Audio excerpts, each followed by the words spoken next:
Yaz gelince hep böyle oluyor. Hafta sonu aynı günde birkaç yerde yapılan etkinlikler bitmek bilmez. Her yöre kendi kültürünün, geleneğinin, örf ve adetlerinin yaşatılması için çeşitli festivaller, pilav günleri, şenlikler düzenler.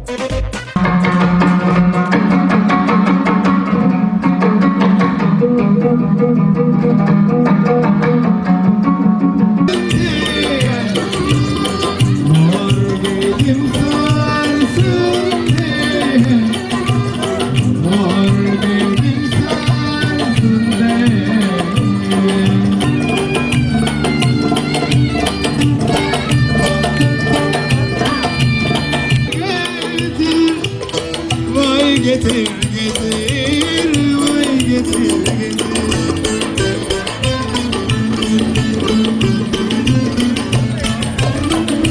Bursa'nın Orhaneli ilçesinde düzenlenen 23. Orhaneli Karagöz şenliklerinde bir iki imza atılarak bu yıl ilk kez Türkiye Yörük Türkmen Şöleni Orhaneli'de tarihi etkinliklerle birlikte kutlandı. Uyuz sazı hacı var. Mersin Karagöz. Uyuz sazı hacı var. Mersin Karagöz.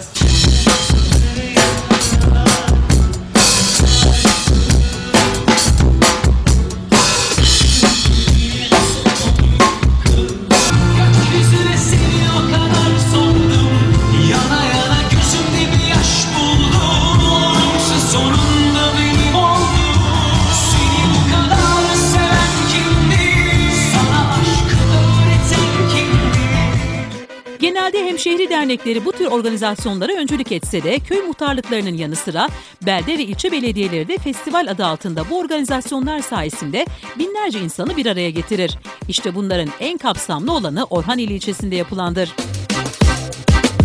Burada biz kardeşler, akrabalar, hısımlar birbirimizle kucaklaşıyoruz. Kardeşliği tam manasıyla böyle şölenlerimizle perçinliyoruz. Kürküldigin kar jerge tüskende, domburamda halarmın, jürek sazın şalarmın, sağıygırgandı eş aytlan.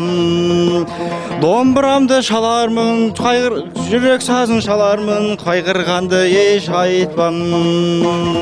Arkadaşlarımızı desteklemek için geldik. Bütün arkadaşlarımıza başarılar dileriz. İnşallah Osmanlı'nın ruhu burada bir daha canlanır gençler tarafından diye düşünüyoruz. Yörük Türkmen kültürüne haiz dernekler kendi kültürlerinin detaylarını sergilediler. Bugün de diğer misafirlerimizle birlikte kendimizi dışarıya, üçüncü şahıslara takdimini yapacağız. Kar topu yiğit, nur topu yiğit, iki dağ göğsü, nur topu yiğit. Biri dadaşımdır, biri zeybeyim, biri vatan diye çırpınan, biri ilbeyim, biri gülbeyim. Beyaz renk Türk'ün sadeliğini, temizliğinin ifadesidir. Onun yanında yeşil renk imanımızı, muradımızı, İslam'ı temsil eder. Onun yanında mor renk var.